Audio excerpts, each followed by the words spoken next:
The black Tesla surged through the puddle and crushed the old bicycle outside the tower, folding its frame under glass and steel. Madison Blake glanced once in the mirror, told her assistant to send a settlement check, and walked into her meeting without slowing down. Nobody knew that bicycle was the only way Liam Carter, a widowed single father, reached work each morning. Nobody knew he had once been a security expert who understood how connected vehicles could be turned against their owners.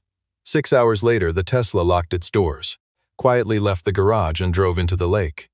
But the truth behind that plunge into the lake was far stranger than anyone imagined, and it demanded immediate attention.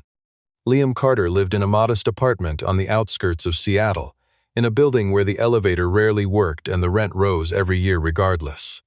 He had been a widower for 3 years, and in that time he had learned to raise his 8-year-old daughter alone, folding grief into routine until routine became the only thing that held him together.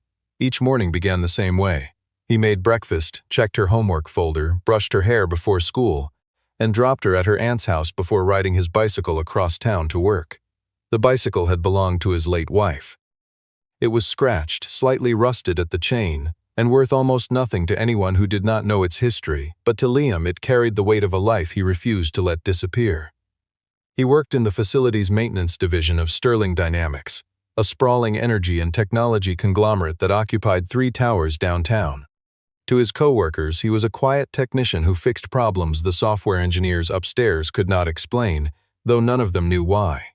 What they did not know was that Liam had once been a cybersecurity specialist who helped design the very protocols meant to stop hackers from seizing control of connected vehicles.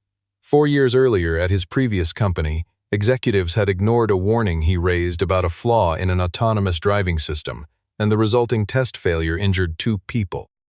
Liam resigned that week, walked away from the industry entirely, and made a private vow never to trust a self-driving vehicle again. Madison Blake, by contrast, was introduced to the public as the youngest chief executive in Sterling Dynamics history. She was sharp, decisive, and unafraid to cut through hesitation in a boardroom, but she had also grown comfortable judging people by their titles rather than their character. On the morning everything changed, she was rushing to a meeting with investors about a multi-billion-dollar smart energy initiative, the kind of deal that could define her legacy. As her Tesla turned into the employee lane, an unfamiliar command caused the vehicle to surge forward slightly. Madison assumed she had simply pressed the accelerator by mistake. The car rolled directly over the bicycle parked in its designated spot. Liam stepped back just in time, uninjured but frozen as he watched the frame bend and crumple beneath the tires. Madison did not get out. She told her assistant, Jessica Moore, to record his information and assured him the company would cover a replacement. Liam answered quietly that some things could not simply be replaced with money. Madison heard him, but she was already walking toward the entrance, her mind fixed on the meeting ahead, unaware of what that bicycle had actually meant. She had built her career on speed, on decisions made and executed before anyone could second-guess her, and a crushed bicycle in an employee lane registered to her as little more than a delay to be smoothed over with a check. Behind her, Liam knelt beside the wreckage, running his fingers along the bent frame, thinking not of the money he had lost but of the mornings his late wife had ridden that same bicycle to her own job before the accident that took her from him. He gathered the pieces carefully, wrapped the chain in his jacket, and carried what remained of it down to the maintenance level, where he set it against the wall like something that still deserved care. Jessica Moore arrived at the maintenance office that afternoon carrying an envelope with $500 in cash and a liability waiver clipped to the front. Liam read the waiver twice before setting down his pen. The report inside claimed he had parked his bicycle in an unauthorized zone, a detail that contradicted what the security cameras would show if anyone bothered to check them. He refused to sign. The legal department applied pressure quickly, warning him through a supervisor that continued complaints could be treated as workplace disruption. Madison, meanwhile, believed the matter had already been resolved. Connor Hayes, the chief technology officer, made sure of that, telling her privately that the maintenance worker was demanding an unreasonable sum for a bicycle that was, in his words, barely functional to begin with. That evening, Liam brought the wreckage down to the maintenance bay and examined a short video clip a coworker had recorded from a nearby window. He noticed something the official report never mentioned. The brake lights on the Tesla had not illuminated before the vehicle surged forward, and the center display flickered at the exact moment of impact, a stutter that did not match any pattern he recognized from ordinary driver error. He began to suspect the car had not been fully under Madison's control. The next morning, Connor presented a new internal platform called Atlas Link during a company-wide briefing, describing it as a fleet monitoring system capable of tracking company vehicles remotely, though he assured the room it could never touch steering or acceleration. Liam happened to overhear an engineer mention, almost in passing, that Madison's personal Tesla had quietly become one of the test vehicles for the new platform. Curious, Liam pulled the maintenance history he was authorized to view and found that the car had received a software update that had never been approved by the manufacturer. He reported the discrepancy to his direct supervisor only to be told to let it go, since the project belonged to Connor and was well above his authority to question. Connor learned within hours that Liam had been digging through the vehicle's logs. He quietly ordered the server records erased and asked human resources to prepare disciplinary paperwork. Jessica, who had noticed Connor editing the incident report before Madison ever saw it, began to feel a low, persistent unease she could not yet name. By the end of the day, Liam received a formal notice suspending him from his position, citing unauthorized access to restricted data. Standing in the parking garage with the notice in his hand, he understood that this had stopped being about a broken bicycle. Someone inside the company was working hard to hide the fact that a vehicle could be steered from somewhere else entirely. He declined the settlement offer one final time and quietly preserved a copy of the logs he had already pulled, storing it on a small offline drive he kept at home, far from any system Connor could reach. After the briefing, Madison headed down to the underground garage to attend a charity event near Lake Union. The moment she sat inside her Tesla, the doors locked without warning and the display announced that a system update was in progress. She tried the manual release, but the electronic latch refused to respond and her phone lost signal entirely. Connor was watching from the server room at that exact moment. His plan had been small and controlled, a minor glitch he intended to resolve personally so he could present himself as the one who rescued her, proof that Atlas Link deserved a wider rollout across the fleet. But a fragment of code he had copied from an older design, one originally built by Liam years earlier, began behaving in ways he had not anticipated. The vehicle shifted into full remote control. Jessica spotted Madison trapped on a garage camera feed and immediately called security. Liam, who had been quietly packing his desk after his suspension, heard the alarm and recognized the error code moving across a nearby monitor as belonging to a protocol he himself had once written. Ignoring the objections of a security guard at the door, he ran toward the control room and demanded access to the monitoring system. David Brooks, the head of corporate security, did not trust him at first, but Jessica confirmed that Liam had raised warnings about the vehicle days earlier. Liam discovered that the Tesla was seconds from leaving the garage on its own. Inside, Madison's panic grew as the steering wheel began turning without her hands on it. He explained that he could redirect the vehicle onto a virtual route to prevent whoever was controlling it from steering it into a crowd. The only safe route available ended at an empty boat launch beside the lake.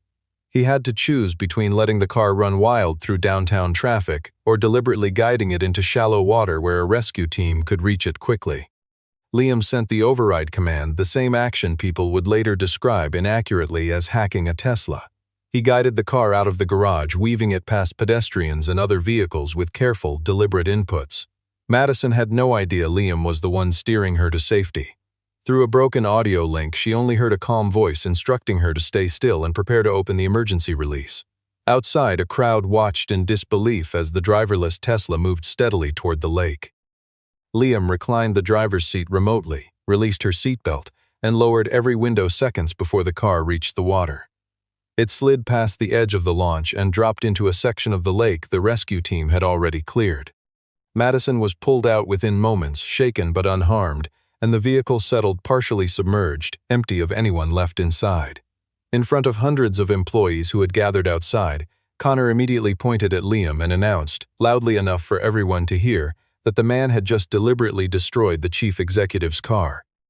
Security guards moved toward Liam within seconds, and for a moment it seemed as though no one in the crowd would question the accusation, since the sight of a suspended maintenance worker standing near a control terminal seemed damning enough on its own.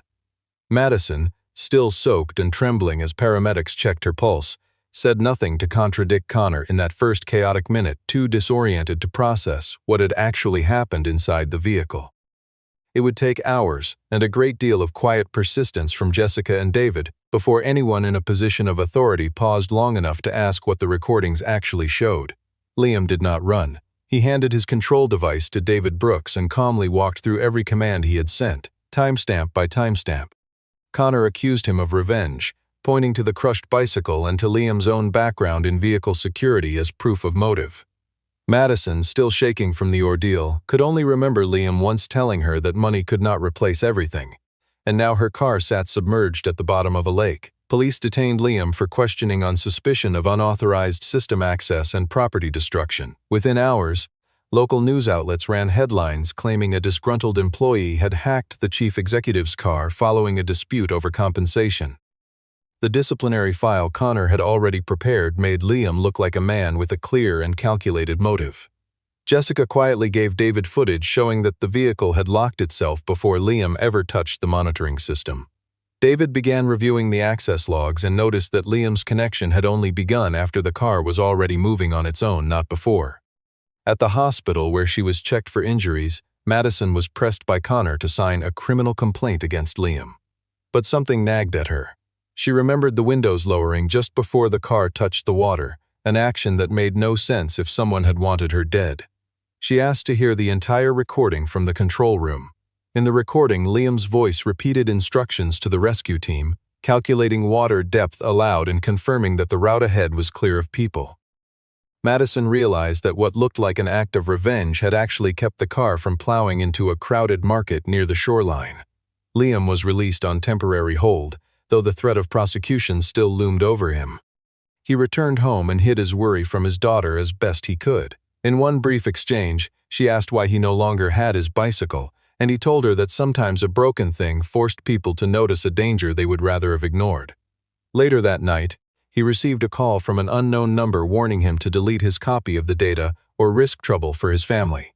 Liam understood then that whoever was behind this was not simply protecting a reputation. Atlas Link, he suspected, was being prepared for sale as a tool capable of seizing control of thousands of vehicles at once. He reached out quietly to Jessica and David, proposing they work together to trace the system back to its source. David hesitated at first, aware that helping a suspended employee investigate his own former employer could cost him his job. But the footage Jessica had gathered left him uneasy enough to agree. Jessica, for her part, had grown tired of watching Connor rewrite reports before Madison ever read them, and she wanted proof that would hold up somewhere other than a courtroom controlled by the company's own lawyers. The three of them met late that night in a diner far from Sterling Dynamics, spreading printouts across a table sticky with syrup, piecing together a timeline that none of them could yet fully explain. Liam analyzed the copy of the logs he had preserved and traced the Tesla's commands to a server inside Sterling Dynamics itself. The very first commands had been sent before Madison ever rolled over his bicycle, proof that the morning incident had never been a simple driving mistake on her part. Connor had been using Madison's car to test acceleration, door locking, and remote redirection without her knowledge or consent. His larger goal reached far beyond one vehicle. He intended to sell Atlas Link to a private security firm, a platform capable of disabling or steering any connected car within an entire city. Liam discovered that the core protocol running underneath Atlas Link was built on research he himself had developed years earlier, quietly stolen after he left his previous company. Connor, it turned out, had arranged for Liam to be hired into a low-level maintenance role specifically to keep watch over him and ensure he never returned to the technology side of the industry. Jessica found falsified invoices tied to a shell company Connor controlled, routing payments through layers designed to obscure their origin. David confirmed that several cameras inside the server room had been disabled at the precise moments the vehicle lost control, both that morning and later at the garage. Madison summoned Liam to a private meeting, the first time she had directly apologized for walking away after crushing his bicycle. Liam did not forgive easily. He told her that the real failure was not the bicycle itself, but her willingness to let power turn a person into a number that could simply be paid off. Madison admitted that she had trusted Connor deeply, since he had helped her run the company following her father's death, and that trust had made her blind to what was happening under her own roof. A cautious respect began to form between them, still far from anything warmer, built on necessity rather than affection. Liam presented his evidence and warned that Connor could activate the system across hundreds of company vehicles during the public launch of Atlas Link scheduled for the following day. Madison wanted to cancel the event immediately, but Liam argued that doing so would only give Connor time to erase everything and disappear. They agreed to let the launch proceed as planned, using it instead to force Connor to connect openly to the central control server. Liam was quietly brought back into the building under the guise of assisting the internal investigation, though many employees still viewed him as the man who had wrecked the chief executive's car. Connor sensed that Madison's trust in him was slipping. He activated a portion of the network, causing dozens of vehicles across the parking structure to flash their lights in unison, a quiet display of the power he still held. He then sent Liam an image of the street where his family lived, an unmistakable threat. Liam immediately arranged for his daughter to stay with relatives outside the city, keeping her entirely apart from anything that followed. He nearly withdrew from the plan altogether, afraid of what it might cost his family, but Madison promised protection and accepted responsibility for what her own company had allowed to happen. Liam agreed to continue, on the condition that once the matter was resolved, Atlas Link would face a full and public audit. The launch of Atlas Link took place at a conference center beside the lake, filled with hundreds of investors, journalists, and city officials. Madison appeared composed on stage, pretending to still fully trust Connor. Liam remained hidden in a technical room with David and Jessica, watching the data flow in real time. Connor demonstrated the platform's ability to manage an entire fleet of electric vehicles remotely. On stage, he showed the audience harmless functions, checking battery levels and confirming vehicle locations. Behind the display, the actual system was requesting access to braking, steering, and door locks across every connected car in range. Liam waited for Connor to enter his personal authentication code, the piece of evidence that would tie him directly to the central server. Just as the proof neared completion, Connor noticed an unfamiliar monitoring port and realized Liam was watching him. Connor locked the technical room, cut power to the lower floor, and activated more than 50 vehicles across the surrounding area. Several cars began rolling from their parking spots. The crowd inside panicked as screens throughout the hall switched to red warnings. Connor publicly blamed Liam, declaring that the man who had supposedly hacked a Tesla once before was now attacking the event itself. David found himself locked outside the server room, while Jessica worked to guide guests safely away from the area. Madison stood on stage, forced to choose between protecting the company's reputation or admitting publicly that the system was not safe. She cut the presentation short and told the gathered media that Liam had once saved her life, asking everyone present to follow his instructions without hesitation. That single statement changed how the crowd viewed Liam entirely. Using the building's emergency network, he sent commands to freeze each vehicle individually, but Connor kept shifting the encryption keys to block him. The confrontation became a battle of wits between two men, one relying on stolen systems and the other on a hidden flaw he had built into the original design years before. Liam realized that Connor had positioned an electric test vehicle carrying experimental battery cells so that it was heading directly toward the crowded area. If it collided at speed, the resulting fire could spread through the entire hall. To stop it, Liam had to reach the central server room and sever the connection by hand. David pried at the locked door with a length of steel piping he had grabbed from a maintenance closet, while Jessica shouted for the last of the guests to move toward the far exits, away from the row of vehicles now creeping across the parking apron. Inside the hall, phones rose in every direction, capturing footage that would later circulate on news broadcasts for weeks, though none of the people filming understood yet what they were actually watching. Madison stepped down from the stage and moved against the current of fleeing guests, refusing the security detail that tried to pull her toward the exit, insisting that she needed to reach the technical floor herself. Connor, watching the chaos unfold on a bank of monitors, allowed himself a brief, satisfied smile, certain that whatever happened next would be blamed entirely on the man he had spent years quietly discrediting. Liam and David broke through the locked door and made their way down to the server floor, while Connor's system still held the building's security in its grip. Connor was waiting there, carrying a drive loaded with the complete source code and a signed contract for the sale of Atlas Link. He admitted that the bicycle incident had only ever been a small acceleration test gone slightly wrong. Once Liam noticed the discrepancy, Connor decided to manufacture a larger incident and let the blame fall on him instead. His original plan had been to bring the Tesla to a gentle stop near the edge of the lake and then appear as the man who saved Madison. But the stolen code proved unstable, and the vehicle slipped out of his control, turning toward the crowded market instead of the empty shoreline. Liam had never driven the car into the lake out of revenge. He chose the lake because it was the only open space where the vehicle could be stopped without harming anyone. Connor tried to wipe the server, but Jessica had already streamed a backup copy directly to an external audit system. He activated the battery test vehicle and locked Liam inside the server room to buy himself time. Madison came down to the technical floor instead of evacuating with the crowd. She used her executive authority to cut the backup power, only to find that Connor had already switched the system to an independent battery supply of his own. Liam guided her by voice to a mechanical bridge connector that could physically interrupt the circuit. She had to trust him completely, even though the action risked plunging the entire center into darkness. When she pulled it free, the test vehicle slowed but did not stop entirely. Liam reached the final control panel and redirected the vehicle's stored energy into a safe discharge mode. The car rolled to a stop only a few feet from the hall's entrance. Connor tried to escape through the parking structure in an older vehicle with no network connection, but David blocked the only exit. As he was taken into custody, Connor insisted that Liam had also broken the law by seizing control of the Tesla days earlier. Liam did not deny it.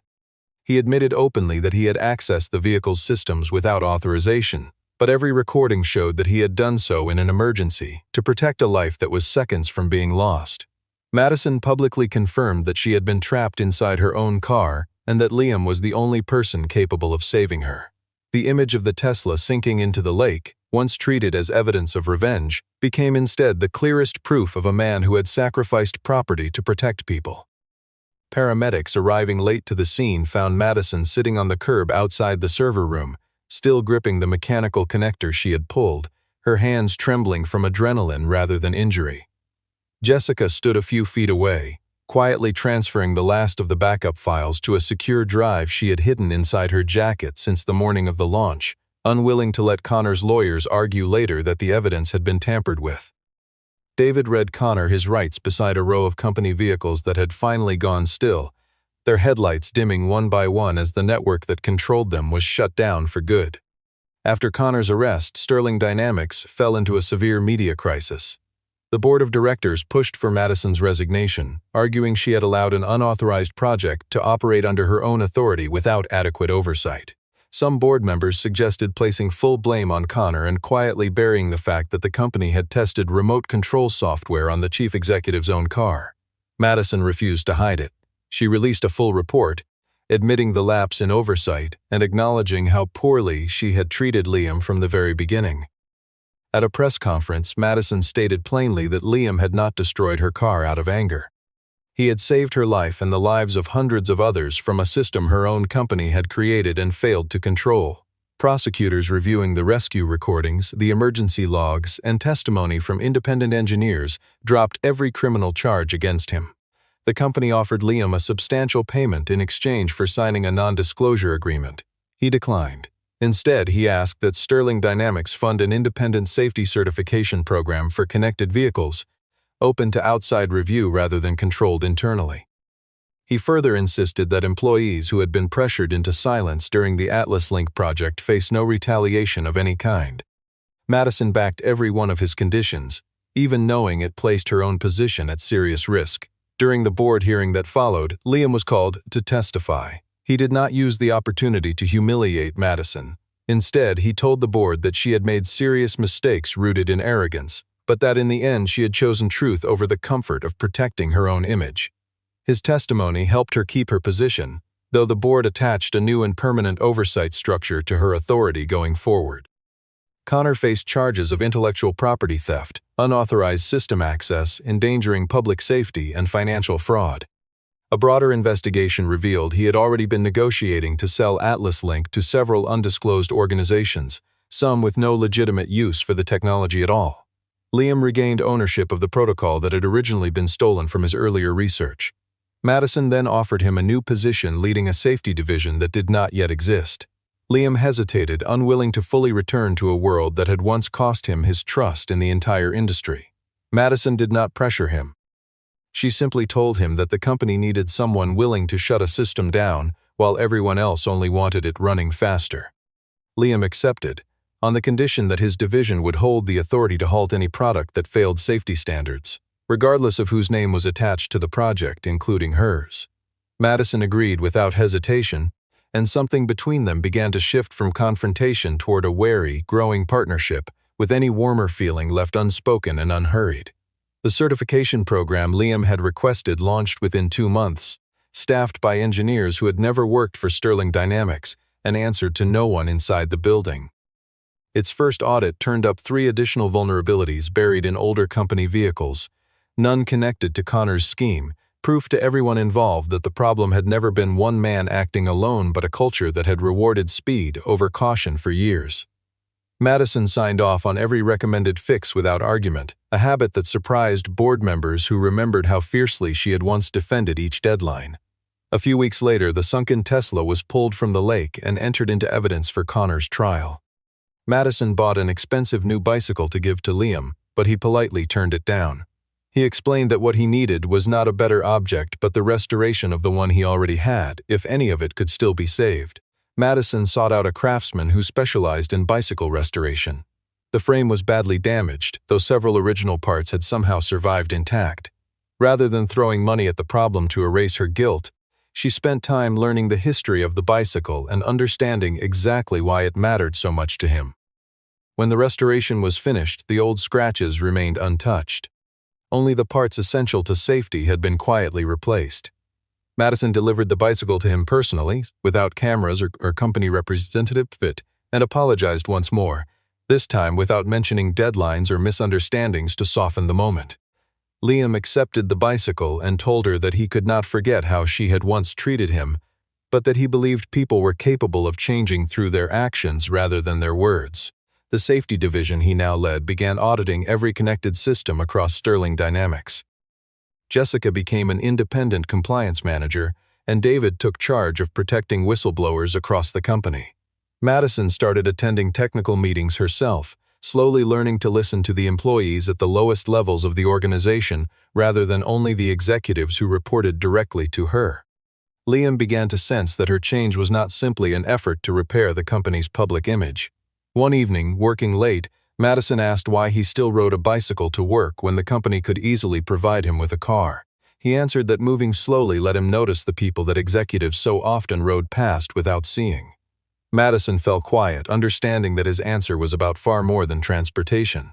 The two of them began sharing meals after work, though whatever was growing between them developed slowly and carefully, without rushing past what still needed to heal. His daughter was mentioned only once more, when he said that every decision he made now was meant to build a safer world for the generation coming after his own. The restored bicycle stood by the door of his apartment each night, a quiet reminder of everything the past year had cost and everything it had ultimately repaired. Colleagues who once whispered about the maintenance worker who supposedly wrecked the chief executive's car now nodded to him in the hallways with something closer to respect, though Liam rarely acknowledged the shift beyond a brief, tired smile. Madison, for her part, stopped scheduling meetings around her own convenience and started asking her calendar to make room for the people whose names she had never bothered to learn before, a small habit that nonetheless reshaped how decisions moved through the company from that point forward. 6 months later, Sterling Dynamics introduced an open security standard for connected vehicles across the industry. Instead of promoting a flashy new product, the company published its entire certification process and invited independent experts to search for flaws. Liam gave a brief address at the event, emphasizing that technology only held value when people retained the power to shut it down. Madison did not stand at the center of the stage. She sat among the employees who had once been overlooked, listening rather than speaking. Afterward, Liam rode his restored bicycle along the path that circled Lake Union. Madison rode beside him on an ordinary bicycle of her own, clumsier than he was but firm in her refusal to use anything more expensive. They stopped at the exact place where the Tesla had once disappeared beneath the surface. Madison admitted that on that day she believed she had only lost an expensive car. It took her much longer to understand how close she had actually come to losing her life, simply because she refused to listen to small warnings along the way. Liam told her that the crushed bicycle had forced everyone to see a dangerous system that no one wanted to admit existed. Madison asked whether he had ever truly intended to take revenge on her that day at the garage. Liam smiled and said that revenge would have meant letting the Tesla keep driving. Sending it into the lake had been the only way to stop it from hurting someone else. The two of them continued riding together into the evening light, beginning a new relationship built on respect rather than status or title. The story closed on a simple truth. Real strength was never about the ability to control everything. It lived instead in the courage to stop, precisely when power began to threaten the people it was meant to serve. Years afterward, employees who joined Sterling Dynamics long after the incident still heard the story told in one form or another, usually stripped of its harder edges, softened into a tidy lesson about listening to the people closest to the ground. Liam never minded the retelling, even the versions that got small details wrong, because the point at the center of it always survived intact. Madison kept a single photograph in her office of the lake at dusk, taken from the exact spot where the Tesla had gone under, not as a trophy but as a reminder of the morning she almost let a good man's quiet warning pass her by entirely. On slow afternoons, she would sometimes look up from her desk, glance at that photograph, and remember that the fastest path forward was not always the safest one, and that sometimes the only responsible choice was to stop the machine before it stopped someone else's life instead.